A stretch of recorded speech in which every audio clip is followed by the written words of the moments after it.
भोजन पकाने के नियम। भोजन को पकाते समय सूर्य का प्रकाश और पवन का स्पर्श न मिले तो वो भोजन कभी मत खाना। वह भोजन धीमा जहर है। भोजन को पकाते समय उस भोजन को सूर्य का प्रकाश और पवन का स्पर्श ज़रूर होना चाहिए।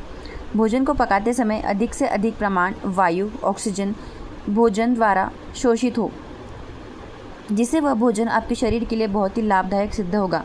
प्रेशर कुकर का भोजन न करें। ज़्यादातर प्रेशर कुकर एल्यूमिनियम से बने हैं और एल्यूमिनियम खाना पकाने, रखने और खाना बनाने की दृष्टि से सबसे खराब धातु है।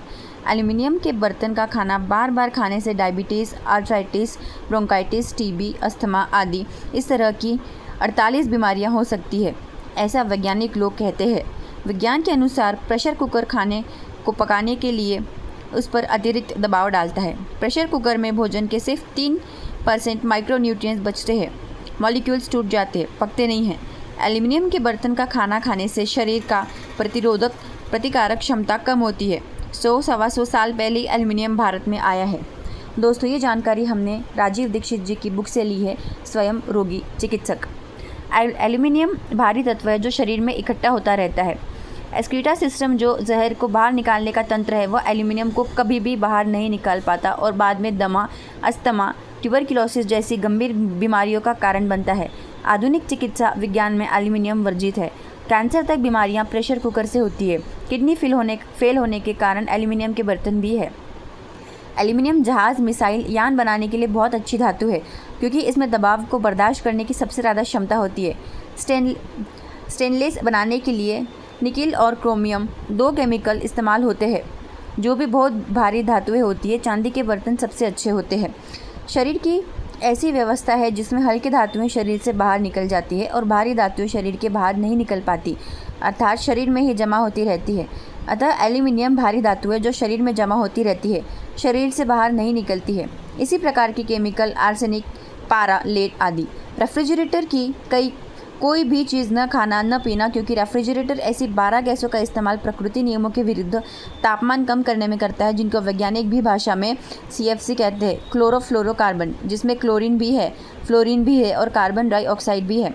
रसायन शास्त्र के शब्द कोश में क्लोरीन मतलब जहर, फ्लोरीन मतलब अत्यंत जहर और कार्बन डाइऑक्साइड का मतलब अत्यंत से भी अत्यंत। यही कार्य AC भी करता है।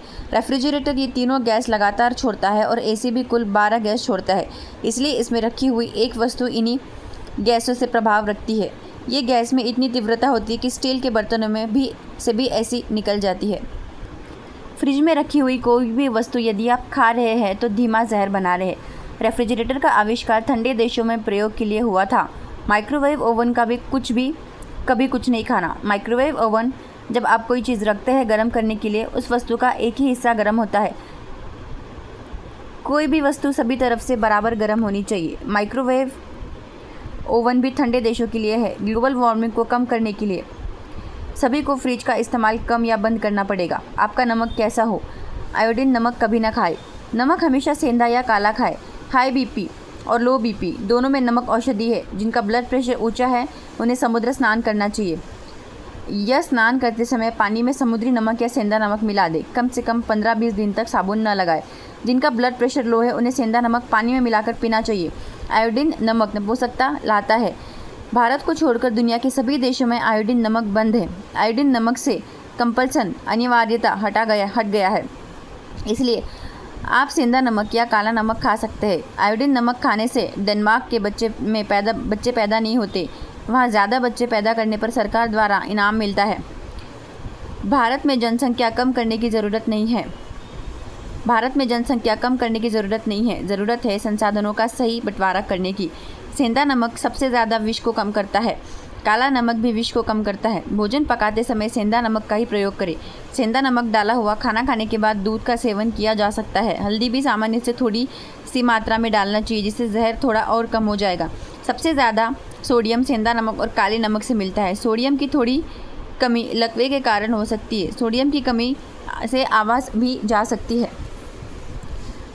समुद्री आयोडीन नमक से 3-4 सूक्ष्म पोषक तत्व है जो शरीर को कम करते हैं।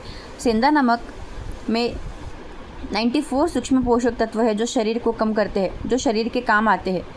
समुद्र का पानी मनुष्य के अनुकूल नहीं है, जिसके कारण समुद्री नमक भी शरीर से अनुकूल नहीं है। अतः शरीर की सारी असमान जटिलताएं बढ़ती है। समुद्री नमक का चलन मात्र 60 साल पहले शुरू हुआ है।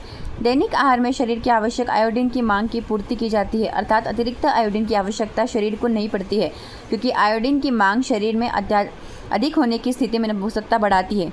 नमक को फ्री फ्लो बनाने के लिए नमक की नमी को निकाला जाता है, और नमक का गुण ही है कि नमी को धारण करे। नमी को निकालने के लिए एल्यूमिनियम सिलिकेट केमिकल डालते हैं, जो बहुत ही खतरनाक है। दूसरा केमिकल पोटेशियम आयोडेट, जो अप्राकृतिक है। ये दोनों केमिकल हमारे शरीर में बहुत सी जटिलताओं को जन्म देता है। ठंडे देशों में भी आयोडीन नमक की ज़रूरत होती है। ऐसी और जानकारी के लिए हमें फॉलो करें, हमें सब्सक्राइब करें।